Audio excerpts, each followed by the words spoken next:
एक लाइन छोड़ो, स्टार डालो, हेडिंग लगाओ, बीट्स, BEATS, बीट्स। ठीक है आपने? ठीक है, पहले बीट्स का डेफिनेशन लिख लो क्या होता है, तो उसके बाद हम लोग अच्छे से देखेंगे कि बीट्स है क्या। देखो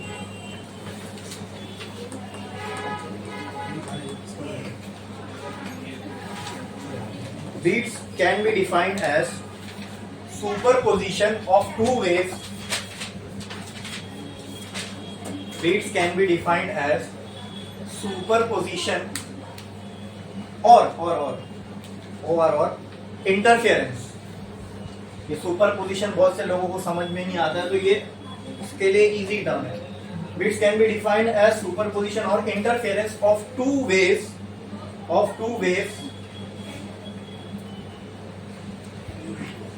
moving in same direction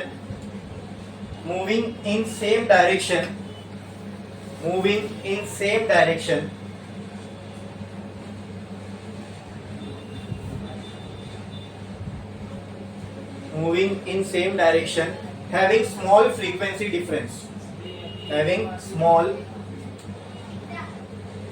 in frequency, ऐसा लिखो, having small difference in frequency।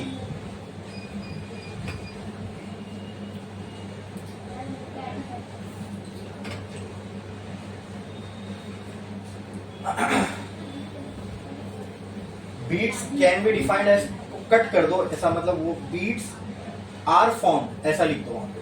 Can be defined को कट कर दो,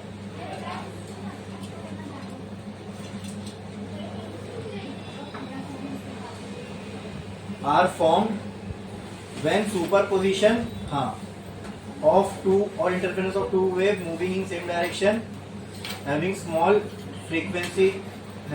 difference in frequency। कट कर दो, पूरा कट करो। अब जो मैं बोल रहा हूँ देखो, बीट्स देखो, beats are formed when two waves interfere each other, when two waves interfere each other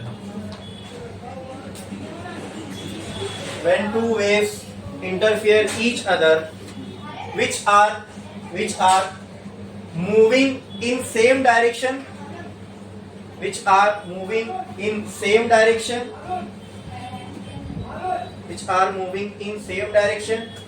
and having small difference in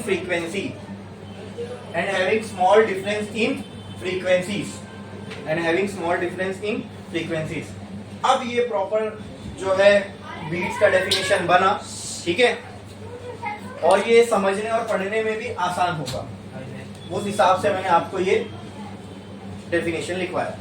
ठीक है, देखो, जब दो वेव इंटरफियर हो तो एक और फिनोमिना हमने देखे, वो होता है, वो कौन सा था?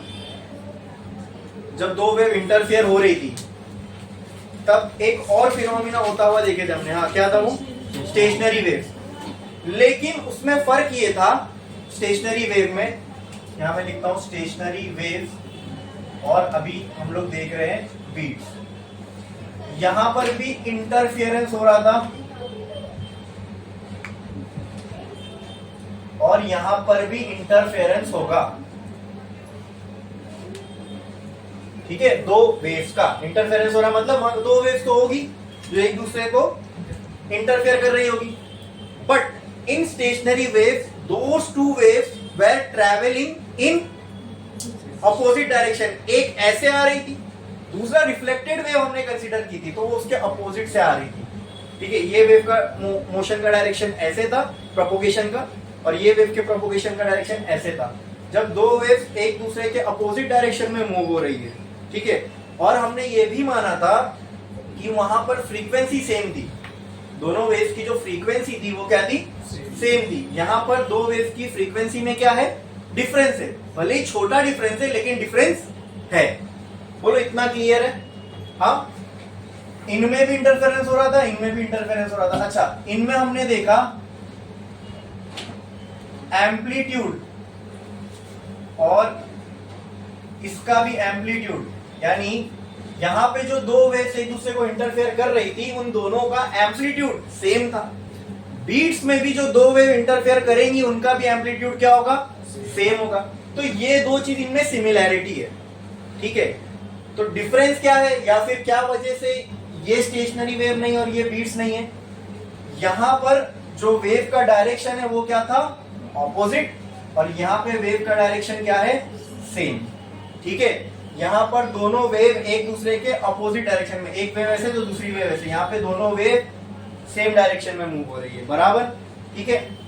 यहाँ पे जो फ्रीक्वेंसी थी वो डिफरेंट थी, सॉरी, यहाँ पे फ्रीक्वेंसी जो थी दोनों वेव की वो क्या थी, सेम थी। यहाँ पे फ्रीक्वेंसी जो है दोनों वेव की वो क्या होगी, डिफरेंट होगी। तो ये दोनों डिसिमिलैरिटीज है दोनों के बीच में, ये इनको बीट्स और इनको स्टेशनरी वेव्स बनाती है।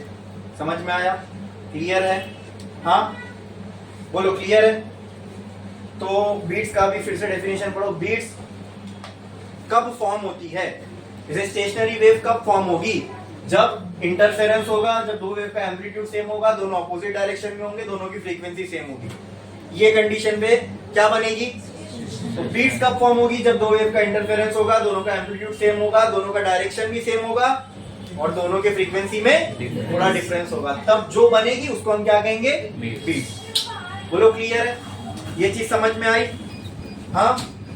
अब बीट का डेफिनेशन पढ़ो, क्या था, beats are form when two wave interfere each other moving in same direction having small difference in frequency. क्या यही चीज हमने डिफाइन किया था, अरे बोलो क्लियर है, समझ में आया।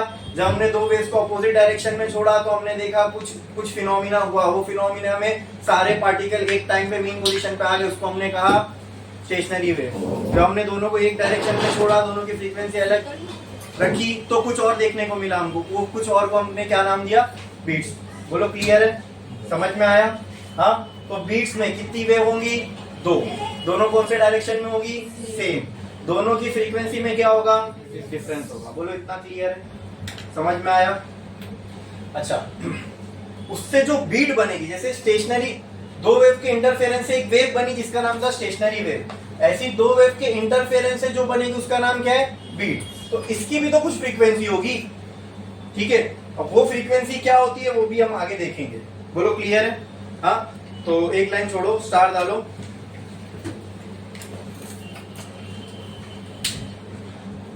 कंडीशंस फॉर बीट फॉर्मेशन लिख दो, conditions for beat formation.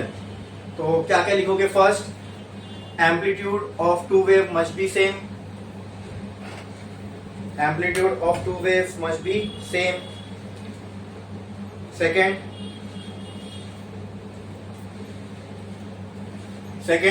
both should travel in same direction. Both should travel in same direction. Both should travel in same direction. Third,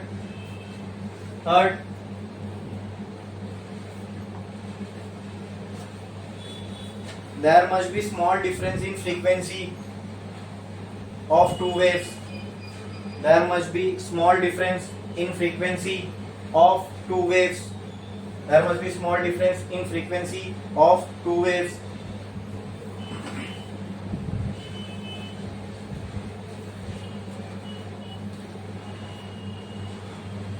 ठीक है, हो गया। There must be small difference in frequencies of two waves. ठीक है आपने। और fourth point लिखो, this frequency difference is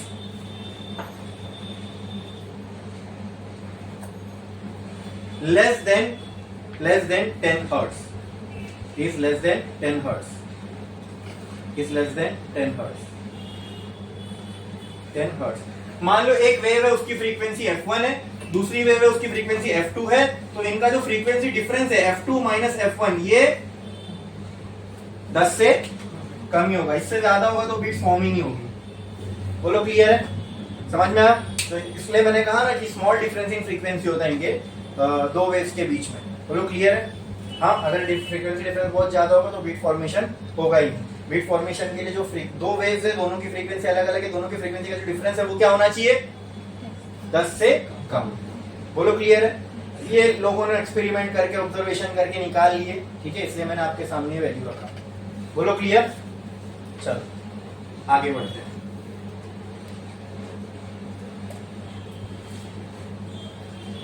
तो मैंने एक वेव कंसीडर की, ठीक है, जिसकी फ्रीक्वेंसी का मतलब क्या, पहले वो बताओ। फ्रीक्वेंसी का मतलब क्या है? सिंपल, 1 सेकेंड में कितनी साइकिल कंप्लीट हुई, इसको क्या कहते हैं हम? फ्रीक्वेंसी। ठीक है, तो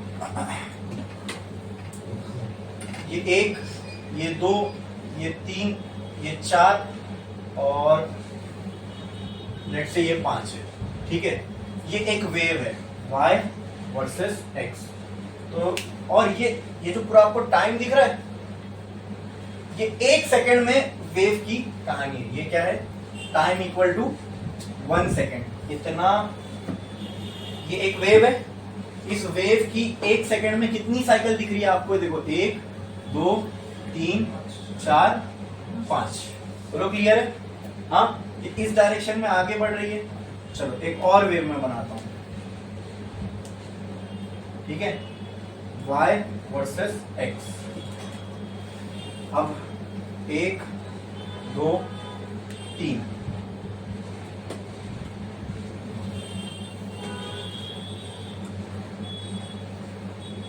उसी 1 सेकेंड में फ्रीक्वेंसी का मतलब क्या है? 1 सेकेंड में कितनी साइकिल कंप्लीट हो रही है? अगर इसकी फ्रीक्वेंसी 5 है, ठीक है, और मान लो जो दूसरी वाली वेव है उसकी फ्रीक्वेंसी 3 है, और ये 1 ही सेकेंड है, ये टाइम जो है ये क्या है? Time equal to 1 second. बराबर बराबर।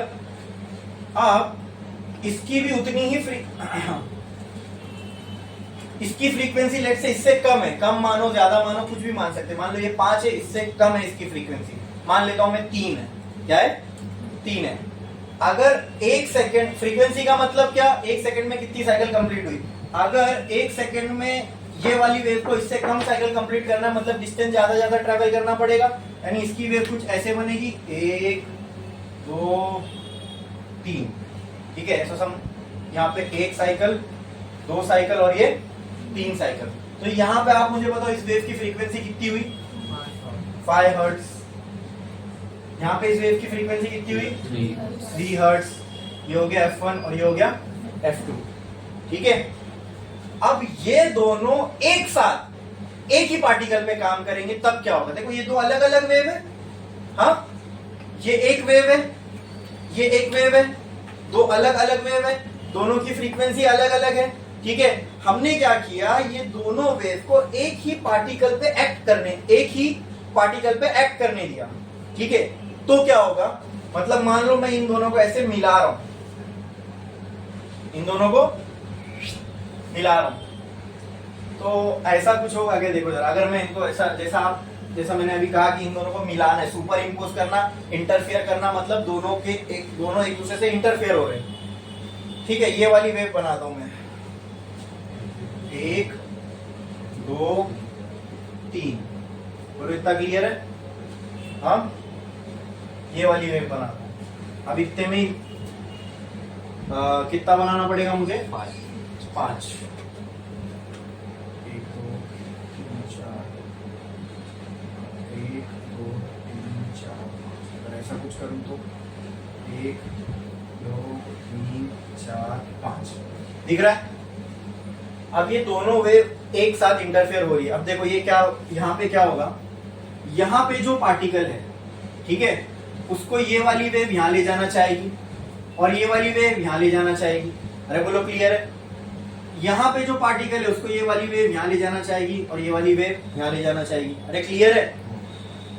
यहाँ पे जो पार्टिकल है उसको ये वाली वेव इधर, ये वाली वेव इधर। ऐसी आप समझ रहे जैसे स्टेशनरी वेव में हो रहा था कि एक ही पार्टिकल पे, यानी एक ही मीडियम में, यानी आप बहुत सारे पार्टिकल रखे, इन्हीं के ऊपर दो वेव्स एक साथ एक्ट कर रही है, तो हर पार्टिकल को दो डिस्प्लेसमेंट फील होगा, एक पहली वाली वेव की वजह से और एक दूसरी वाली वेव की वजह से। बोलो ये क्लियर है? हाँ, तो पार्टिकल तो हो जाएगा कंफ्यूज, वो किसकी बात सुन के डिस्प्लेसमेंट करे, वेव 1 के बराबर डिस्प्लेसमेंट करे या वेव 2 के बराबर डिस्प्लेसमेंट करे। तो पार्टिकल क्या करेगा? बोलो एक वेव उसको y1 से खींच रही है, दूसरी वेव उसको y2 से खींच रही है, तो पार्टिकल जो है किस वेव की बात मानेगा? या फिर पार्टिकल का जो नेट डिस्प्लेसमेंट होगा वो कितना होगा? पार्टिकल का डिस्प्लेसमेंट टोटल कितना होगा? बोलो। हाँ, डिस्प्लेसमेंट की बात कर रहा हूं मैं, डिस्प्लेसमेंट। ये एक पार्टिकल है, वेव क्या करती है? पार्टिकल के मीडियम के पार्टिकल को ऑक्सीलेट करवाती है, तो क्या ये वेव भी ऑक्सीलेट करवाएगी? क्या ये वेव भी ऑक्सीलेट करवाएगी? अरे बोलो। हाँ, करवाएगी। ओके, बट ये वेव यहां ले जाना चाह रही, ये वेव यहां ले जाना चाह रही, पार्टिकल कहां जाएगा वो बताओ? यहां जाएगा कि यहां जाएगा? हाँ, अरे यार आप लोग, ये वाली वेव का जो डिस्प्लेसमेंट है लेट्स से y1 है, और इस वाली वेव की वजह से जो डिस्प्लेसमेंट है वो y2 है। मतलब ये वाली वेव इसको y1 खींचना चाह रही है, ये वाली वेव इसको y2 खींचना चाह रही है। पार्टिकल कितना कहां जाएगा? हाँ,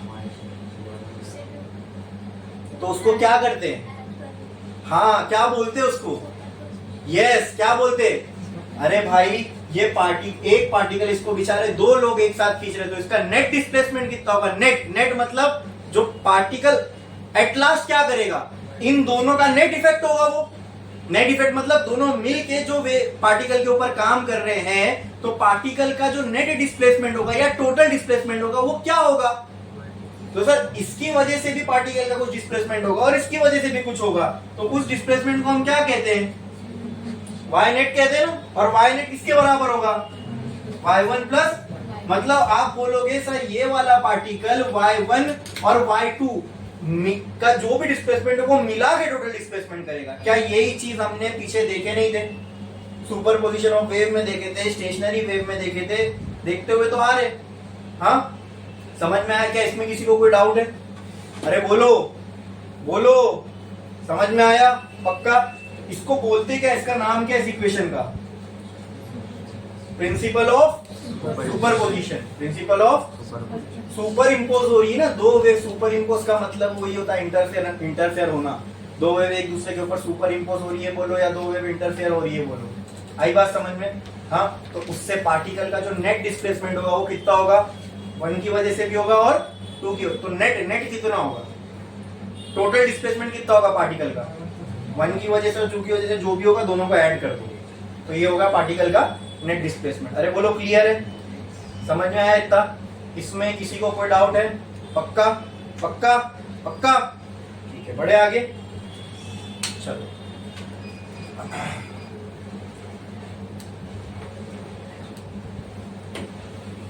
तो लिखो, एक लाइन छोड़ो, स्टार दो और लिखो, हेडिंग लगाओ, equation of beats. Equation of beats. Equation of beats. Equation of beats लिखा आपने? Let us consider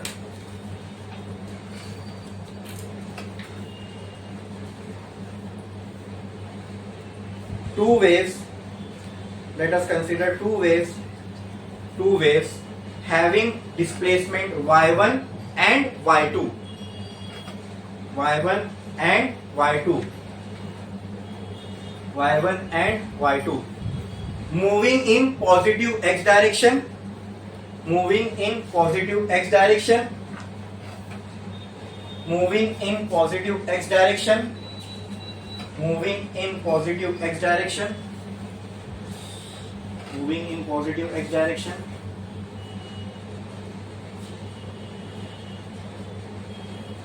Moving in positive x direction.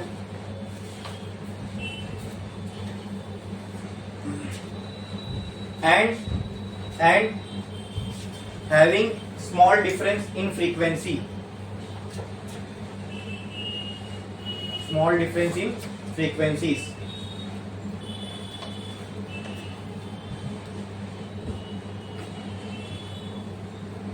Therefore we can write, देखो पहली वाली वेव के लिए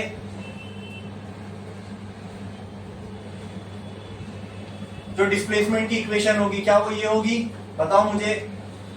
a sin omega T minus के x. बोलो clear? हाँ, पॉजिटिव एक्स में तो, बट फ्रीक्वेंसी अलग अलग है दोनों वेव। चलो सेकंड की देखता हूँ। y2 क्या होगी? a sine omega T minus के एक्स। बोलो क्लियर है? हाँ, दोनों की फ्रीक्वेंसी अलग अलग है तो इसको मैं 1 दे देता हूँ और इसको मैं 2 दे देता हूँ। बोलो क्लियर है? अगर ओमेगा अलग अलग है तो के भी, के का फॉर्मूला होता है ना v बाय ओमेगा। हाँ, यही था ना के का फॉर्मूला? अरे बोलो, क्या ओमेगा बाय वी था? अगर ओमेगा चेंज हो रहा है तो के भी चेंज होगा। तो ये हो गया k1 और ये हो गया ओमेगा। क्यों चेंज हो रहा है? क्योंकि ओमेगा का फॉर्मूला है 2 पाई f। फ्रीक्वेंसी चेंज होगी तो ओमेगा चेंज होगा, ओमेगा चेंज होगा तो ये चेंज होगा। बोलो क्लियर है? बोलो क्लियर है? समझ में आया? अब हमें देखना, जो बीट्स की हमको पिक्चर दिखती है ना टेक्स्ट बुक के अंदर, वो एक्चुअली वेव की पिक्चर नहीं है, वो पार्टिकल के मोशन की पिक्चर है। अब वो क्या है वो मैं आपको यहाँ पे समझाता हूँ, ध्यान से समझना इसको, ठीक है? देखो, ये जो लाइन दिख रही है आपको, इस लाइन पे क्या रखे हुए हैं? बहुत सारे क्या है? पार्टिकल्स। वेव जब इन पार्टिकल्स से गुजरेगी तो वो इन पार्टिकल्स को ऑक्सीलेट करवाएगी। बोलो इतना क्लियर है? हाँ, तो मैं क्या किया, मैं गया x इक्वल टू 0 पे, क्या यहां पर भी एक पार्टिकल होगा? और चेक करते हैं उसके साथ क्या हो रहा है। एट x इक्वल टू 0 तो y1 कितना हो जाएगा? बोलो, a sin omega t, a sin omega 1t, और y2 कितना हो जाएगा? a sin omega 2t। क्यों y x इक्वल टू 0 पे गया? तो इक्वेशन थोड़ी सिंपल हो जा रही है ना, k वाला टर्म नहीं रह रहा है। तो जो x इक्वल टू 0 वाले पार्टिकल के साथ हो रहा है वही चीज सबके साथ होगी। तो अब जो मैं बनाने जा रहा हूं वो पार्टिकल का बिहेवियर है, वो वेव नहीं है कोई। वो क्या है? पार्टिकल का बिहेवियर है। क्या है? टाइम के साथ पार्टिकल कैसे बिहेव कर रहा है। तो ये हो गया इसका डिस्प्लेसमेंट y, पार्टिकल का टाइम के साथ, ठीक है? वेव का जो ग्राफ हमने देखा था वो x के साथ होता था, जहां पे टाइम फ्रीज था। वेव का जब हम ग्राफ बनाते थे तो वो कैसा होता था? जहां पे टाइम को हम फ्रीज कर देते थे और y वर्सेस x का ग्राफ बनता था, बराबर? ठीक है, मैं अभी आपसे क्या कह रहा हूं, अभी मैं आपको ये बताने जा रहा हूं कि पार्टिकल के साथ क्या हो रहा होगा जब दो वेव्स जिनकी फ्रीक्वेंसी में डिफरेंस है एक ही डायरेक्शन में चल रही है, तो वो पार्टिकल के साथ क्या करेगी वो हम यहां बनाने वाले हैं। बोलो इतना क्लियर है? बोलो इतना क्लियर है? ठीक है। तो जब फ्रीक्वेंसी डिफरेंस था, फ्रीक्वेंसी डिफरेंस है वेव में, और वो दोनों वेव पार्टिकल के ऊपर सुपर इंपोज कर रही है, तो ये देखा गया पार्टिकल का मोशन, पार्टिकल का मोशन कुछ इस तरीके से था। पहले उसने छोटे छोटे एम्पलीट्यूड लिए, फिर बड़े बड़े एम्पलीट्यूड लिए, फिर और बड़े बड़े एम्पलीट्यूड लिए, फिर थोड़े छोटे एम्पलीट्यूड लिए, फिर ऐसा। अरे बोलो क्लियर है? अरे बोलो क्लियर है? मतलब जब दो वेव्स अलग अलग फ्रीक्वेंसी वाली पार्टिकल के ऊपर सुपर इंपोज हुई, यानी दो वेव एक साथ मीडियम ऑफ पार्टिकल्स को डिस्टर्ब कर रही है जिनकी फ्रीक्वेंसी में डिफरेंस है और दोनों एक ही डायरेक्शन में है, तो दिस वाज द ऑब्जर्वेशन। ये एक पार्टिकल का था। ये क्या है? मैं ये ऐसे ही यही सेम चीज सबके साथ होगी। आई बात समझ में? अरे बोलो क्लियर है? समझ में आया? ये जो मैंने बनाया ये कोई वेव है क्या? नहीं, ये पार्टिकल के मोशन का ग्राफ है। समझे? पार्टिकल ने दोनों वेव के इंफ्लुएंस के अंडर क्या किया, तो पहले शुरू में यानी टाइम की शुरुआत में पार्टिकल का डिस्प्लेसमेंट थोड़ा थोड़ा हुआ, फिर और ज्यादा हुआ, फिर मैक्सिमम हुआ, फिर कम हुआ, फिर वापस जितना था मिनिमम उतने पे आ गया, 0 पे। बोलो दिख रहा है? दिख रहा है? बराबर। और यही चीज टाइम के साथ कंटिन्यू हुई, मतलब ये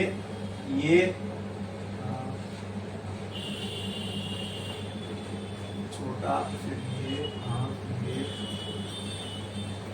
ऐसा कुछ, ठीक है? फिर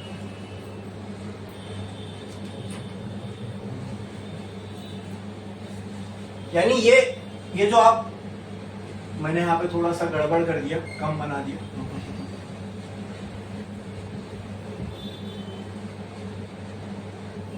आपको यहां पे दिख रहा है कि अगर मैं इस ग्राफ को या जो भी बन रहा है इसको कुछ ऐसे क्लोज करूं तो आपको यहां पे दिखेगा कि कुछ लोब्स बन रहे हैं। दिख रहा है यहां पे? हाँ, ये लोब्स बन रहे हैं, गोले बन रहे हैं, और उस गोले के अंदर ये एक एक पूरा वेव फॉर्म बैठ रहा है। दिख रहा है आपको? हाँ, ये जो मैंने ग्राफ बनाया, ये ग्राफ किस चीज का है? पार्टिकल का। जब दो वेव पार्टिकल के ऊपर एक साथ एक्ट हुई तो पार्टिकल पहले थोड़ा थोड़ा वाइब्रेट हुआ, फिर ज्यादा ज्यादा हुआ, फिर थोड़ा थोड़ा हुआ, ठीक है, फिर मिनिमम पे आ गया, फिर वापस वही चीज हुई पार्टिकल के साथ। ये एक पार्टिकल के साथ हो रहा है, ऐसे ही सारे पार्टिकल के साथ हो रहा है। अरे बोलो क्लियर है? हाँ, तो ये जो इसका वेव फॉर्म बना, तो अगर मैं इसका मिनिमम, मैक्सिमम और मिनिमम पॉइंट को पकड़ के अगर गोल बनाऊं, दूसरे साइड से भी बनाऊं, तो क्या एक लोब बन रहा है? अरे बोलो क्लियर है? और यहाँ पे क्या दिख रहा है आपको? टाइम। क्या दिख रहा है? टाइम। तो ये आप बोल सकते हो ये बीट की, ये जितने लोब बन रहे हैं, ठीक है, ये लोब ही आपको देगा बीट की फ्रीक्वेंसी। क्या देगा ये? बीट की फ्रीक्वेंसी। और ये जो बीट की फ्रीक्वेंसी है, ये आपको हमेशा जो दो बीट्स, जो दो वेव्स आपने इंटरफेयर करवाई हैं, उनके फ्रीक्वेंसी का डिफरेंस ही मिलेगा। वो देखेंगे हम लोग आगे कैसे, उसके लिए हम पूरा डेरिवेशन करने वाले हैं, ठीक है। लेकिन मैं आपको ये समझा रहा हूं कि अगर मान लो ये जो वेव थी, इसकी फ्रीक्वेंसी कितनी थी? 3, और इसकी फ्रीक्वेंसी कितनी थी? 5, तो 5 - 3 2, तो यहाँ 2 ही लोब्स बनेंगे, ठीक है, तीसरा बनेगा ही। अरे बोलो क्लियर है? हाँ, बीट फ्रीक्वेंसी क्या है? बीट फ्रीक्वेंसी क्या है? यानी यहाँ पे 1 सेकंड में, इसका मतलब ये ऐसा नहीं कि आगे नहीं बनेगा, यहाँ पे 1 सेकंड में कितने लोब बनेंगे? 2। क्योंकि फ्रीक्वेंसी का मतलब क्या होता है? फ्रीक्वेंसी का मतलब क्या होता है? Number of cycles completed in 1 second, ठीक है। अगर इसकी फ्रीक्वेंसी 5 है, इसकी फ्रीक्वेंसी 3 है, तो जो रिजल्टिंग बीट बनेगी उसकी फ्रीक्वेंसी कितनी होगी? यानी समझो मेरी बात को, जो बीट की फ्रीक्वेंसी होगी, फ्रीक्वेंसी का मतलब क्या? जो भी फाइनल वेव फॉर्म बनेगा बीट का, उसमें 1 सेकंड में कितनी साइकिल दिखनी चाहिए या कितने लोब दिखने चाहिए? 2। और ऐसा ही होता है। बोलो क्लियर है? समझ में आया? इसमें किसी को कोई डाउट है? पक्का? तो अगर ये एक वेव है, ये एक वेव है, ये एक वेव है, y1 की इक्वेशन हमने लिखा, y2 की इक्वेशन लिखा, और ये वेव जो पार्टिकल के साथ कर रही है वो ये था। ये दोनों वेव मिलके पार्टिकल के साथ क्या कर रही है? क्या करवा रही है पार्टिकल को? ऐसा कुछ मोशन करवा रही है। आई बात समझ में? आई बात समझ में? ठीक है। जब पार्टिकल का डिस्प्लेसमेंट मैक्सिमम होगा, इसी को हम लोग एम्पलीट्यूड बोलते हैं। हाँ, जब पार्टिकल का डिस्प्लेसमेंट मिनिमम होगा, इसको हम उसकी मतलब यहाँ पे जो पार्टिकल का डिस्प्लेसमेंट है वो क्या है? 0 है। 0 है। अरे बोलो क्लियर है? समझ में आया? दिख रहा है? तो आप ये भी देख सकते हो, जो फ्रीक्वेंसी डिफरेंस है उसी हिसाब से आपको मैक्सिमा और मिनिमा मिलेंगे। ये इसको मैं मैक्सिमा बोल सकता हूँ, इसको मिनिमा में। तो फ्रीक्वेंसी यहाँ पे इसकी फ्रीक्वेंसी कितनी थी? 3, इसकी कितनी थी? फ्रीक्वेंसी डिफरेंस कितना है? 2। तो आपको मैक्सिमा भी उतने ही मिलेंगे, मिनिमा भी उतने ही मिलेंगे। ये तो छोड़ दो, ये 0 है, ठीक है। Minima 1, 2, maxima 1, 2। क्लियर है? समझ में आया? उससे ही आप समझ सकते हो उतने नंबर ऑफ लोब्स बनेंगे। क्लियर है? बोलो।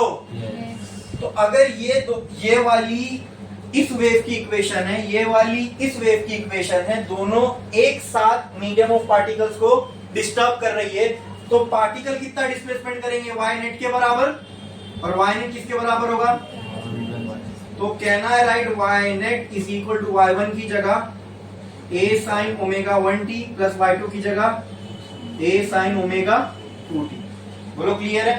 हाँ, अब ये आपको कुछ ऐसा दिख रहा है, साइन सी, दोनों में से मैं एक कॉमन निकाल लेता हूं, तो क्या बचेगा अंदर? बोलो, sign omega 1t plus sine omega 2t। बोलो क्लियर है? अब ये पूरा टर्म c जैसा, ये पूरा टर्म d जैसा, तो sine c plus sine d का फॉर्मूला क्या होता है बताओ? Is equal to 2 sine c plus d by 2 into आगे क्या आएगा? बोलो,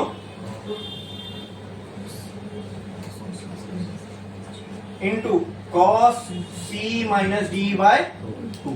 तो कुछ मत करो, अब ये फॉर्मूला है आपके सामने, इसमें एज इट इज सारे टर्म्स पुट कर दो।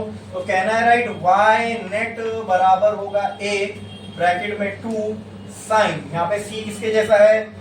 ओमेगा 1t और d, तो कहना है right omega 1t plus omega 2t divided by 2 into cos, बोलो बोलो, ओमेगा 1t डिवाइडेड बाय 2। इतना क्लियर है? इसमें किसी को कोई डाउट है? ये समझ में आया क्या किया हमने? दो वेव्स ली जो एक ही डायरेक्शन में चल रही है, दोनों की फ्रीक्वेंसी अलग है, हर वेव की इक्वेशन लिखी। ये वेव हमने ऑलरेडी स्टैब्लिश कर चुके ना, ये वेव की इक्वेशन होती है। हाँ, अब यहाँ 1 और 2 क्यों डाला? क्योंकि दोनों की फ्रीक्वेंसी अलग अलग है। क्लियर? हमने एक पार्टिकल कंसीडर किया जो कहां पर है, x इक्वल टू 0 पे, तो ये x इक्वल टू 0 हो गया, ये टर्म हट गया। बोलो क्लियर? हाँ, हमें ये दोनों वेव की वजह से पार्टिकल का डिस्प्लेसमेंट निकालना है कितना है, तो वो कैसा आएगा, y net equal to y1 plus, तो ये बाकी तो फिर मैथ्स है। हाँ, ये 2 बाहर आ जाएगा तो क्या मैं इसको ऐसा लिख सकता हूँ, y net is equal to 2a, bracket में क्या रहेगा, sine omega 1 plus omega 2 by 2 into T. ये दोनों में से कॉमन ले सकता हूँ, बोलो। हाँ, लेकिन ये याद रखना ये साइन के थीटा में है, साइन के थीटा तो रहने दो, 2a साइन ओमेगा 1t। यहाँ पे भी लिखने से अच्छा मैं एक काम करता हूँ, यहाँ पे 2 को बाहर ले लूँ, चलेगा? हाँ, तो ये 2a। क्लियर? बाकी जो पूरा टर्म दिख रहा है आपको एज इट इज। हाँ, अब आप लोग मुझे ये बताओ कि ये दोनों टर्म्स में से, ये भी हटा सकता हूं मैं भी, तो ये पूरी इक्वेशन ऐसी कुछ आपके सामने आ गई। ये दोनों टर्म्स में से किसकी फ्रीक्वेंसी ज्यादा होगी और किसकी फ्रीक्वेंसी कम होगी? साइन वाली टर्म की फ्रीक्वेंसी ज्यादा होगी, किसकी ज्यादा होगी? हाँ, कौन सी? साइन वाली टर्म की फ्रीक्वेंसी ज्यादा होगी। और कॉस वाली टर्म की फ्रीक्वेंसी, जैसे मान लो अगर एग्जांपल ये ओमेगा 1t, ठीक है, 2 पाई बाय मल्टीप्लाई करके अगर इस पूरे की वैल्यू 10 है, इस पूरे की वैल्यू 20 है, 5 है, इसकी 10 है, इसकी 5 है, ठीक है, तो यहाँ पे तो प्लस हो रहा है यहाँ पे, तो इन दोनों की मिला के कितनी आ जाएगी, 15 डिवाइडेड बाय 2 7.5 समथिंग, यहाँ 5 डिवाइडेड बाय 2 2.5, तो यहाँ पे जो फ्रीक्वेंसी आएगी वो क्या आएगी, कम आ रही है ना।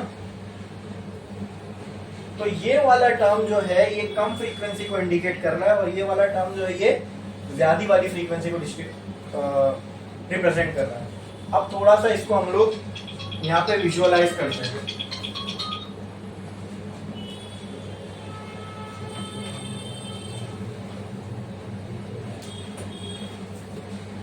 ये वाला टर्म, कॉस वाला टर्म, अगर मैं इसका ग्राफ बनाऊं, इसकी फ्रीक्वेंसी क्या है, कम है, तो मान लो 3 वाला ग्राफ में इसको दे देता हूं, ये और छोटा बनाना पड़ेगा, नहीं तो वहां बनेगा नहीं।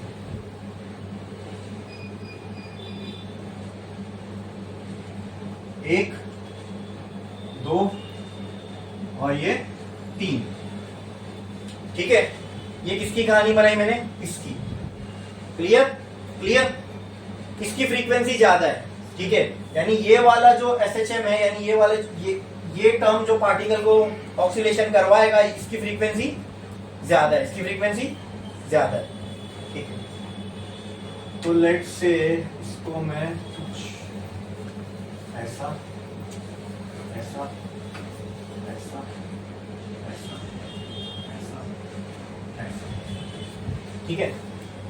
अगर आप गौर से देखोगे दोस्तों, तो आपको ये समझ में आएगा कि ये वाला जो टर्म है, ये वाला, ठीक है, ये कौन सा टर्म है, साइन वाला, और ये वाला कौन सा टर्म था, कॉस वाला, ठीक है। किसका एम्पलीट्यूड आपको ज्यादा लग रहा है, किसका, कॉस वाले टर्म का। यानी इन दोनों टर्म में से पार्टिकल के एम्पलीट्यूड के लिए जो रिस्पॉन्सिबल है वो कौन सा हो सकता है, ये कॉस वाला टर्म, ठीक है। तो हम लोगों का इक्वेशन को लिखने का जो स्टैंडर्ड फॉर्म है उसमें हम किसको पहले लिखते हैं, जो टर्म एम्पलीट्यूड को रिप्रेजेंट करे। तो can I write this 2a cos omega 1t minus omega 2t by 2, हाँ, इनटू, इसको मैं ऐसा लिख सकता हूं, sine omega 1t plus omega 2t divided by 2। बोलो क्लियर है इतना? तो ये पूरा ये तो खुद ही एम्पलीट्यूड दिखा रहा है, और ये टर्म भी कॉस का किसको रिप्रेजेंट कर रहा है, एम्पलीट्यूड को। तो कहना से Y net is equal to A R into sine omega 1t plus omega 2t divided by 2। अरे बोलो समझ में आया? तो ये हो गई बीट्स के लिए इक्वेशन।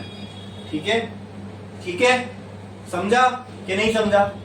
अरे बोलो समझ में आया? ये जो इक्वेशन यहाँ पे आपके यही थी बीट की इक्वेशन, लेकिन इसमें बस हमने क्या किया, जो टर्म एम्पलीट्यूड को इफेक्ट कर रहा है उसको हमने एम्पलीट्यूड के साथ लिखा। तो ये पूरा टर्म एम्पलीट्यूड को रिप्रेजेंट करेगा और ये पूरा टर्म जो एम्पलीट्यूड के बाजू में होता है वो क्या बताता है हमको? फेज। ठीक है, तो वो फेज जैसे बिहेव करेगा। अरे बोलो क्लियर है? स्टेशनरी वेव में भी हमने देखा था ना, एक साइन का टर्म आया था, एक कॉस का टर्म आया था, उनमें से जो एम्पलीट्यूड को रिप्रेजेंट कर रहा था उसको हमने साइड में लिखा था, फेज वाले टर्म को बाजू में लिखा था। क्लियर है? क्यों? क्योंकि ये स्टैंडर्ड फॉर्म है वेव को रिप्रेजेंट करने का। अरे बोलो क्लियर है? एम्पलीट्यूड उसके बाजू में कोई ट्रिग्नोमेट्रिक फंक्शन और फिर उसके थीटा में जो भी होगा। ठीक है, टाइम का जो टर्म होगा वो थीटा में ही होगा। क्लियर है? समझ में आया? अब इसमें देखो और मुझे आप बताओ कि अगर ये वाली जो वेव है इसको छोड़ दो, अगर जो y1 और y2 था, अगर y1 की जो फ्रीक्वेंसी है वो 10 होती और y2 की जो फ्रीक्वेंसी है वो 7 होती, तो वहां पे अपनी जो बीट्स थी उसमें कितने लोब्स बनते? 3। तो मैं ऐसे ये लोब्स बना रहा हूँ, लोब्स बना रहा हूँ, तो इसके अंदर ये ऐसा ऐसा ऐसा कुछ होता, हर लोब के अंदर ऐसा ऐसा कुछ होगा। अरे बोलो हाँ, समझ में आया? बीट फॉर्मेशन कब होगी? जब दो वेव एक दूसरे के साथ इंटरफेयर करेगी। ठीक है, अगर इसके वेव का बिहेवियर पूछोगे कैसा है, तो वेव का बिहेवियर तो एकदम वेव जैसा ही होगा। यानी इन दोनों से मिलके जो वेव बनेगी वो वेव तो कुछ वेव जैसी ही होगी, वो स्टेशनरी वेव तो है नहीं। हमने आई बात समझ में? इन दोनों के मिलके जो वेव बनेगी वो तो वेव जैसी ही होगी। लेकिन मैंने जो ये बनाया ये क्या है? ये वेव है क्या? नहीं, मैंने ये बनाया कि अगर दो वेव जिनकी फ्रीक्वेंसी में डिफरेंस है और एक ही डायरेक्शन में चल रही है, तो वो पार्टिकल के साथ क्या करेगी, वो ये है। आई बात समझ में? इससे हमको बीट्स दिखती है अलग। ठीक है, अरे आई बात समझ में? इससे हमको बीट्स का बिहेवियर दिखता है। स्टेशनरी वेव में ऐसा थोड़ी ना देखने को मिल रहा था। स्टेशनरी वेव में तो पार्टिकल, तब स्टेशनरी वेव में अगर पार्टिकल का बिहेवियर देखते टाइम के साथ, तो वो तो ऐसे ही दिखता आपको, कभी 0 है, कभी मैक्सिमम है, कभी। लेकिन बीट्स के अंदर हमको पार्टिकल का बिहेवियर कुछ इस तरीके से देखने को मिल रहा है कि उनका एम्पलीट्यूड पहले कम है, फिर ज्यादा है, फिर कम है। अरे बोलो क्लियर है? आई बात समझ में? और ये ऐसे कितने लोब्स बनेंगे ये किस पे डिपेंड करता है? ये हो गई एक बीट। अब एक बीट में कितने लोब्स बनेंगे ये किस पे डिपेंड करता है? फ्रीक्वेंसी ऑफ वेव में। किसमें? अच्छा, एक तो चीज मैंने बोला कितने लोब बनेंगे, क्या ये बात अधूरी नहीं है? इसमें को ये नहीं बोलना चाहिए कि कितने लोब बनेंगे एक सेकंड में। कितने लोब बनेंगे एक सेकंड में, ये किस पे डिपेंड करता है? Frequency of two waves. ठीक है, ये बीट है तो बीट की फ्रीक्वेंसी का मतलब एक सेकंड में ऐसे कितने लोब बनेंगे ये किस पे डिपेंड करता है? Frequency of two waves. Frequency of two waves, जो दो वेव्स मिलके ये बीट बना रही है उनकी फ्रीक्वेंसी पे डिपेंड करता है कि एक सेकंड में बीट की कितनी फ्रीक्वेंसी होगी। अरे बोलो क्लियर है? इसमें अगर आप लोगों का कोई सवाल है, अगर कोई क्वेश्चन है तो पूछो।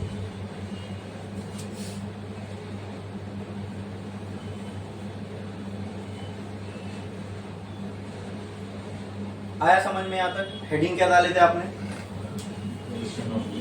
हाँ, ठीक है, तो यहाँ से लेके यहाँ तक लिख दो, ये आगे इक्वेशन ऑफ बीट्स। इसके बाद हम लोग फ्रीक्वेंसी ऑफ बीट्स देखेंगे क्या होगा। ठीक है, वो जो मैं बोल रहा हूँ ना डिफरेंस ऑफ टू फ्रीक्वेंसीज आपको फ्रीक्वेंसी ऑफ बीट देगा, उसको हमें एक्चुअली डिराइव करना है, तो हम देखेंगे। पहले ये इक्वेशन लिख लो बीट्स की।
हो गया लिख के?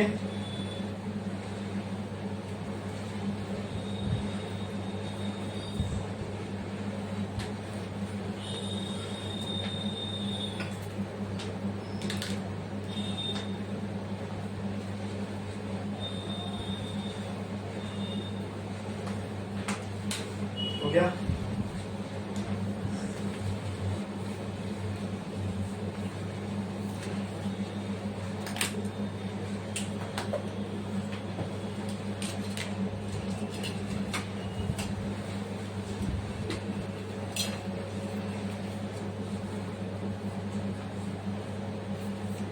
देख लिए?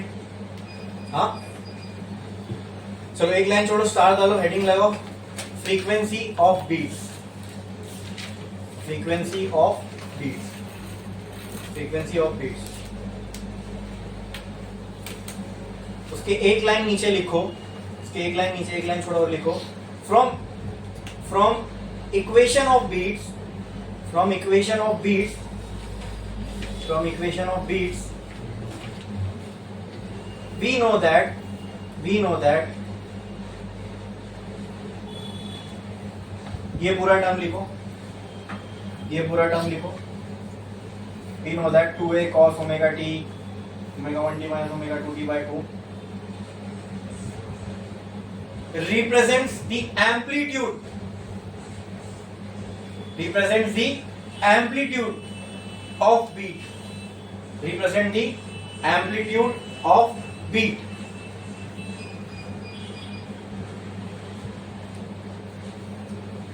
ठीक है, एक लाइन छोड़ो और लिखो, in order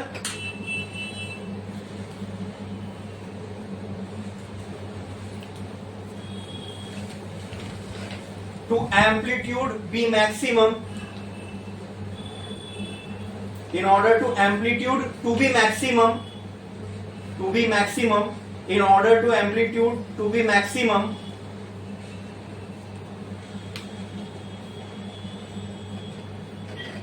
cos omega 1 minus omega 2t by 2 should be maximum, ऐसा लिखो।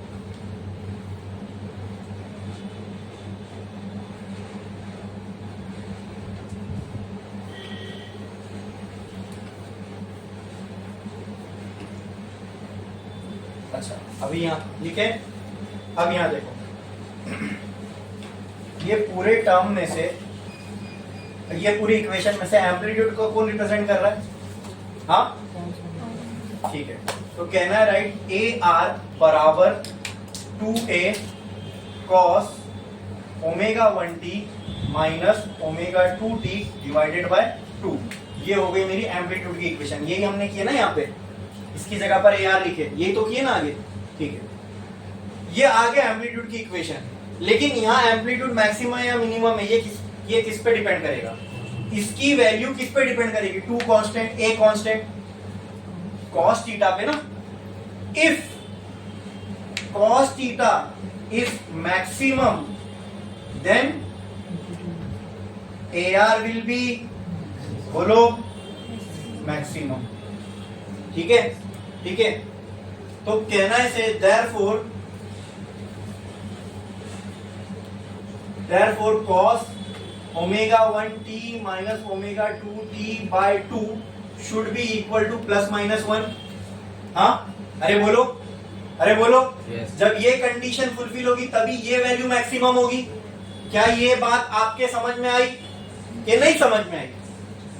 पक्का? देखो, हमने इक्वेशन में देखा एम्पलीट्यूड कौन रिप्रेजेंट कर रहा है, तो हमको पता चला ये रिप्रेजेंट कर रहा है, तो हमने लिखा हाँ एम्पलीट्यूड बराबर ये, ठीक है। अब एम्पलीट्यूड की वैल्यू इस पूरी इक्वेशन में किस पे डिपेंड करेगी? इन दोनों पे तो करेगी नहीं, सिर्फ cos थीटा पे डिपेंड करेगी, राइट। तो ये अगर ये वैल्यू अगर मैक्सिमम होगी तो ये वाली वैल्यू मैक्सिमम होगी, बराबर। तो इसके मैक्सिमम होने के लिए क्या कंडीशन है? या तो cos थीटा मैक्सिमम +1, या तो ये पॉजिटिव में मैक्सिमम हो सकता है, या तो ये नेगेटिव में मैक्सिमम हो सकता है। अरे बोलो, इतना क्लियर है? हाँ, तो अगर ये कंडीशन है तो omega 1t minus omega 2t by 2 किसके किसके बराबर हो सकता है? यानी थीटा प्लस और -1 कब कब हो सकते हैं? 0 पे हो सकता है, पाई बाय 2 पे हो सकता है, फिर पाई पे हो सकता है, फिर 3 पाई बाय 2 पे हो सकता है ना। यहाँ पे cos 0 1, cos 90 0 होता है ना। हाँ, इसके बाद सीधा पाई पे होगा, फिर सीधा कहाँ होगा 0 पे, पाई पे, फिर 2 पाई पे, फिर 3 पाई पे, फिर 4 पाई पे। अरे बोलो समझ में आया? अरे बोलो समझ में आया? ये हमने देखा cos थीटा की मैक्सिमम वैल्यू कहाँ पे होगी, मतलब इन पॉइंट्स पे हम लोग को क्या क्या मिलेगा, ये समझ में आया? अरे क्लियर है? अरे बोलो क्लियर है? क्या इसमें किसी को कोई डाउट है? अगर कुछ भी डाउट है, कुछ डिफिकल्टी है, कुछ प्रॉब्लम है तो पूछो। कुछ है डिफिकल्टी, कुछ दिक्कत, कुछ परेशानी? पक्का? बढ़ू आगे? ठीक है, ओके चलो। हम लोगों को क्या निकालना है दोस्तों? Beat frequency. क्या निकालना है? अच्छा, हमको ये तो मालूम है कि जो फ्रीक्वेंसी होती है वो रेसिप्रोकल ऑफ टाइम होती है, तो यहाँ पे टाइम का टर्म दिख रहा है, हाँ, उसको वहां फेंक दो, उसको वहां पे फेंक दो। इसको मैं यहां फेंक दूं, चलेगा? तो अपॉन समथिंग आ जाएगा। चलो देखते हैं वो क्या होगा।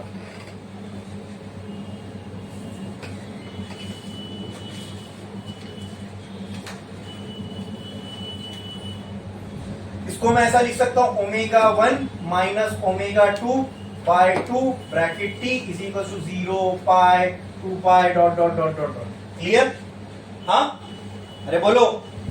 इसको मैं ऐसा लिख सकता हूं क्या, 2 pi f1 minus 2 pi f2 divided by 2 into T is equal to 0 pi 2 pi dot dot dot dot dot. हाँ, ये दोनों में से 2 कॉमन निकलेगा, ठीक है। अंदर क्या बचेगा? चलो पाई भी कॉमन आ गया, अंदर क्या बचा? काम करता हूं, 2 को इस साइड पे कॉमन ले रहा हूं, पाई को वहां कॉमन फेंकता हूं, तो अंदर क्या बचेगा? f1 minus f2। पाई को बाहर मैंने कॉमन ले लिया, पाई, ठीक है। टी के साथ रख दूं, चलेगा? हाँ, टी और पाई डिवाइडेड बाय 2। क्लियर है? ये कैंसिल, और यहाँ पे क्या है? 0 पाई 2 पाई। समझे कि नहीं समझे? हाँ, अरे बोलो। Can I write this as f1 minus f2 is equal to, अब ये टी पाई को वहां भेज दो, तो जब टी पाई 0 से डिवाइड होगा तो 0 हो जाएगा। बोलो, अरे बोलो। जब टी पाई यहां मल्टीप्लाई होगा तो ये 1 बाई टी हो जाएगा। बोलो, जब टी पाई यहां मल्टीप्लाई होगा तो क्या होगा? 1 बाय 2t होगा। अभी इसी के बाजू में ऐसा और क्या क्या था? 3 पाई, फिर 4 पाई, फिर ऐसे ही चलता रहेगा। यानी इन सारी वैल्यूज ऑफ थीटा पे कॉस जो है या तो +1 होगा या तो -1 होगा, ठीक है। और आगे बढ़ता हूं, अगर मैं टी पाई को इससे डिवाइड कर दूं तो मुझे क्या आया था? पाई पाई कट, 2 वैसा आएगा, यहाँ पे 2 बाई टी आएगा ना, ऐसा बोलो, है ना? हाँ, टी पाई को यहां भेज दूंगा तो क्या आ जाएगा? 3 बाई टी। अरे बोलो, यहां और भेज दूंगा तो 4 बाई टी, ऐसे ही आता जाएगा। बोलो क्लियर है? अरे बोलो क्लियर है? ये चीज समझ में आई? हाँ, मतलब पहला एम्पलीट्यूड हमें यहां मिल सकता है, दूसरा इधर, तीसरा इधर, चौथा इधर, पांचवा इधर। बोलो क्लियर है? अरे बोलो क्लियर है? हाँ, तो कहना है टर्म दिस, अच्छा ये सारे ही किसके बराबर है? f1 माइनस किसके? अच्छा, तो अगर मैं इसको ऐसा लिख सकता हूं क्या, t1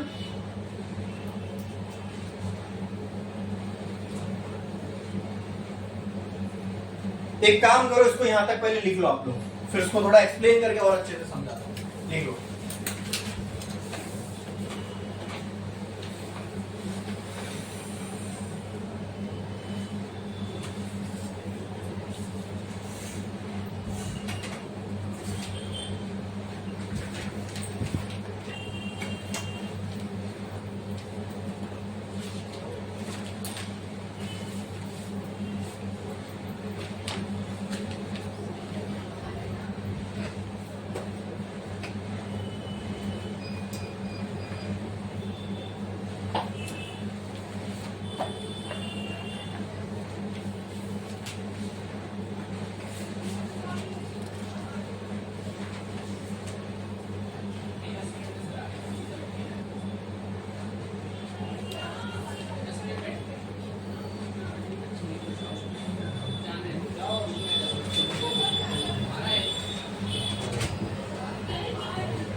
लिया आप लोग ने इतना। अब आप मुझे ये बताओ कि ये जो थीटा की वैल्यूज है 0, पाई, 2 पाई, इनका आपको क्या क्या देखने को मिलेगा मैक्सिमम, मतलब वो लोब का जो अपर साइड वाला पार्ट था वो आपको कहाँ देखने को मिलेगा, 0 पे, पाई पे, 2 पाई पे। क्लियर है? हाँ। और एक काम करता हूं मैं, बजाय यहाँ पे टाइम के टर्म को वहां लेने के, मैं टाइम को इधर ही रखता हूँ, फ्रीक्वेंसी को वहां फेंक देता हूँ। ठीक है? तो आपको अलग अलग टाइम पे बीट में क्या क्या हो रहा है उसका एक अच्छा आइडिया मिलेगा। ठीक है? ये पाई को मैंने वहां फेंक दिया, तो चलो पहले पाई को ही हटा देता हूँ। F2 minus F1 into T. पाई को जब वहां फेंकोगे तो 0, 1, 2, 3, 4 यही मिलेगा ना। हाँ। अब F1 बाय F2 को वहां फेंको तो टी क्या हो जाएगा, 0 अपॉन F2 माइनस F1, फिर 1 अपॉन F2 माइनस F1, फिर 2 अपॉन F2 माइनस F1, फिर 3 अपॉन F2 माइनस F1। अरे बोलो क्लियर है, बोलो क्लियर है। F1 माइनस F2 था, ओ sorry, F1 bye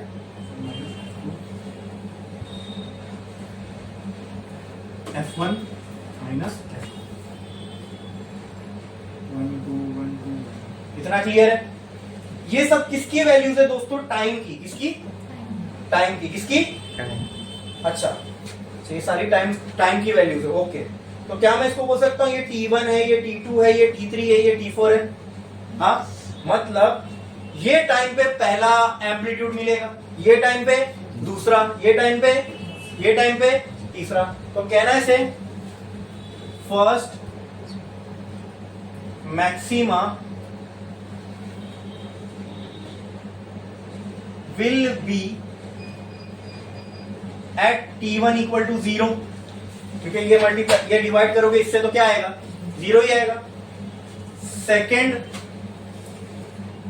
maxima will be at, बोलो, T2 equal to 1 upon F1 minus F2।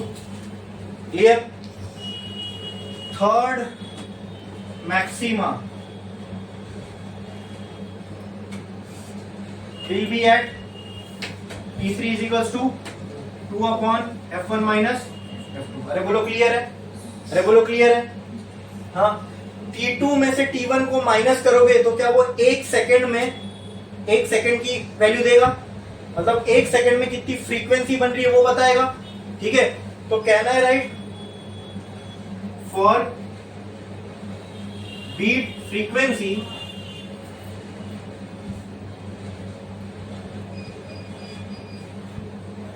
जो कि है FB will be equal to T2 minus T1। या कोई भी दो फ्रीक्वेंसी को आप, कोई भी दो टाइम को आप माइनस कर दो, कोई भी दो मैक्सिमा के टाइम को आप माइनस कर दो, वो आपको क्या देगा, फ्रीक्वेंसी देगा। ये हो गया ना लिख के।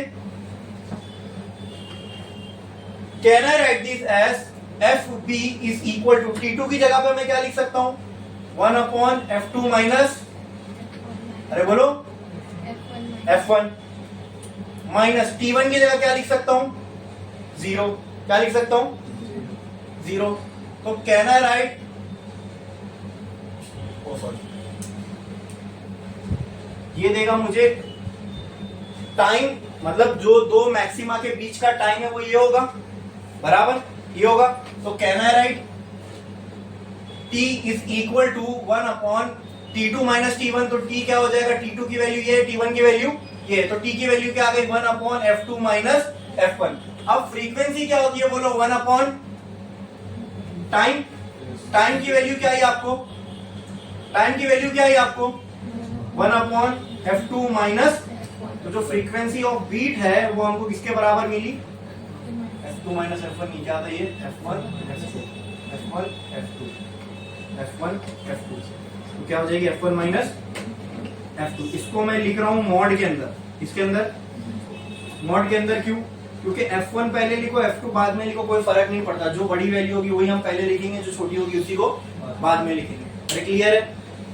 अब फिर से देखो यहाँ पे हमने क्या क्या किया, यहाँ तक समझ में आया था। और इसके बाद हम लोग टर्म्स एलिमिनेट करते जा रहे हैं। 2 हमने कैंसिल कर दिया, पाई को हमने वहां फेंका, पाई पाई पाई कैंसिल, 0 1 2 3 4 ऐसे टर्म्स बचे। उसके बाद यहाँ पे T बचा। अब T का हम लोग फॉर्मूला निकाल रहे हैं, T will be equal to F1 minus ये F1 माइनस F2 इधर जाएगा, मतलब ये टाइम पे ये टाइम पे ये टाइम पे ये टाइम पे ये सारे टाइम पे हमको क्या मिल रहा है, ये सारे टाइम पे हमको क्या मिल रहा है, मैक्सिमा। तो लेट्स से जो जहां पहला मैक्सिमा मिला उसको हमने T1 दे दिया, जहां दूसरा मैक्सिमा मिला उसको हमने T2 दे दिया, जहां तीसरा मैक्सिमा मिला उसको हमने T3 दे दिया। हमको क्या निकालना है, बीट की फ्रीक्वेंसी। क्या निकालना है? अब देखो ये पहला मैक्सिमा था बीट का, ये दूसरा मैक्सिमा था बीट का, ठीक है। इसी को तो साइकिल बोलते हैं ना, इसके मतलब मैं यहां से यहां तक वाली चीज को भी साइकिल बोल सकता हूं, यहां से यहां तक वाले को भी साइकिल बोल सकता हूं, मतलब जहां से आपको साइकिल रिपीट होती हुई दिख रही है उतने हिस्से को आप साइकिल मान सकते हो, राइट। तो बीट में देखो यहां से मैंने शुरू किया, ठीक है, फिर यहां पर जो ये हिस्सा आ रहे हैं यानी ये क्या यही सेम हिस्सा आपको यहां नहीं दिखेगा?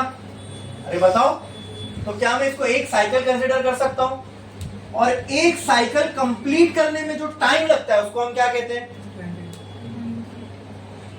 Time period. और एक साइकिल में जितनी एक सेकंड में जितनी साइकिल कंप्लीट है उसको हम क्या कहते हैं? तो मान लो ये था T1 और ये था T2, तो T2 माइनस T1 करूंगा तो मुझे एक साइकिल का या फिर एक सेकंड में कितनी साइकिल कंप्लीट हो रही है ये मिल जाएगा।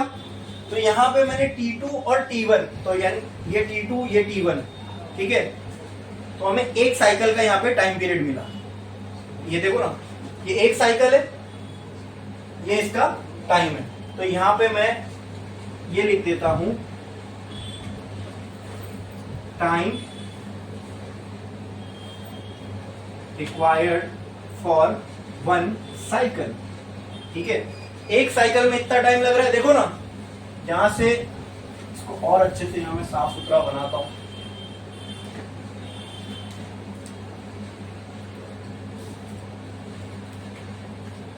ये फर्स्ट मैक्सिमा, ये सेकंड मैक्सिमा, ये थर्ड मैक्सिमा। फर्स्ट मैक्सिमा कितने में मिल रहा है? T1 पे। सेकंड मैक्सिमा, थर्ड मैक्सिमा, यहां से लेके यहां तक को क्या मैं एक साइकिल बोल सकता हूं? क्या ये वो एक साइकिल कंप्लीट होने वाला टाइम है? ये कितना होगा? देखो ये T2 है, ये T1 है, क्या ये हिस्सा T2 माइनस T1 कहलाएगा? हाँ, तो एक साइकिल कंप्लीट होने में जितना टाइम लगता है क्या मैं उसको T2 माइनस T1 बोल सकता हूँ? अरे बोलो, अरे बोलो।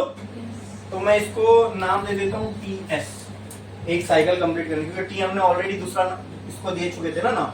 हाँ, तो इसको भी मैं TS, इसको भी TS बोल देता हूँ। बोलो क्लियर है इतना? हाँ, अरे बोलो। हाँ, तो एक साइकिल कंप्लीट करने के लिए जो टाइम लग रहा है उसको मैं T2 माइनस T1 बोल सकता हूँ। T2 की वैल्यू कितनी है?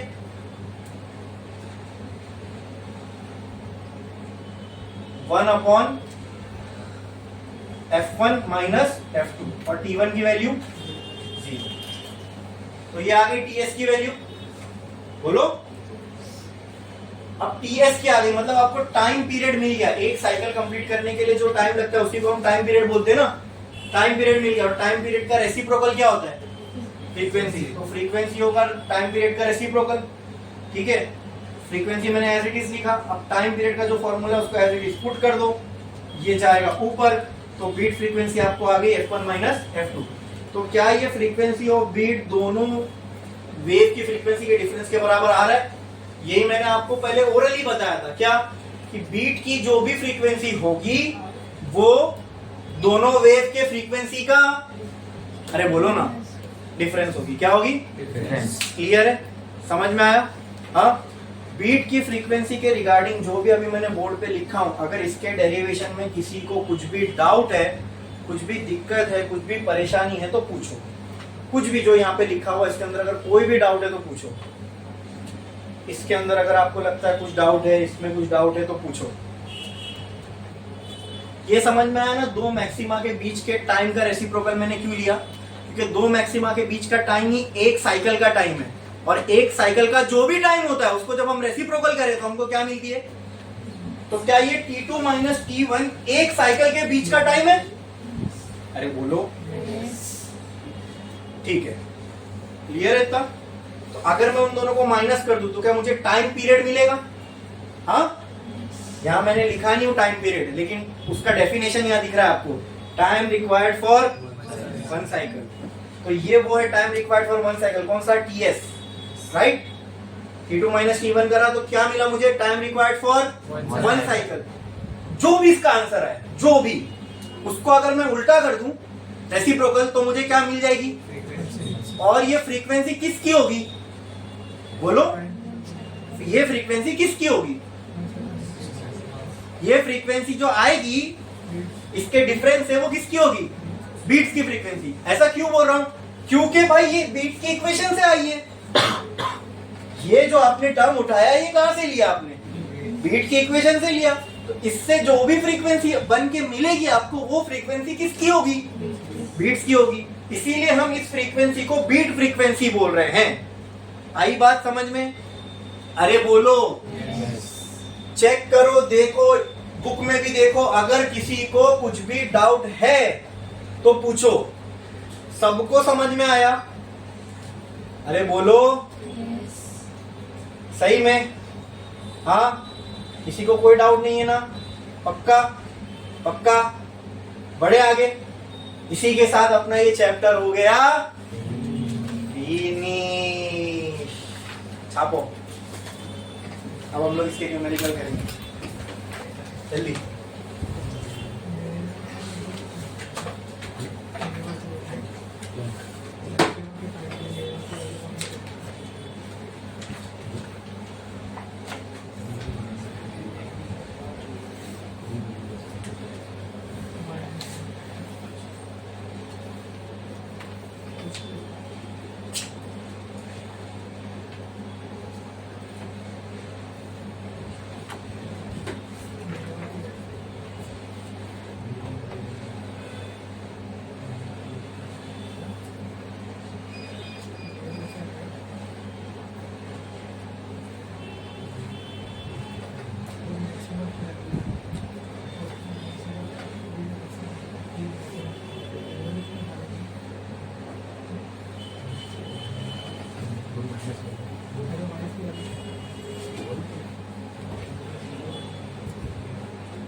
अच्छा, ये जो हमने अभी पूरा डेरिवेशन, यहाँ पे ध्यान दो, जो फ्रीक्वेंसी निकाली क्या कंसीडर करके निकाली? Position of maxima, right.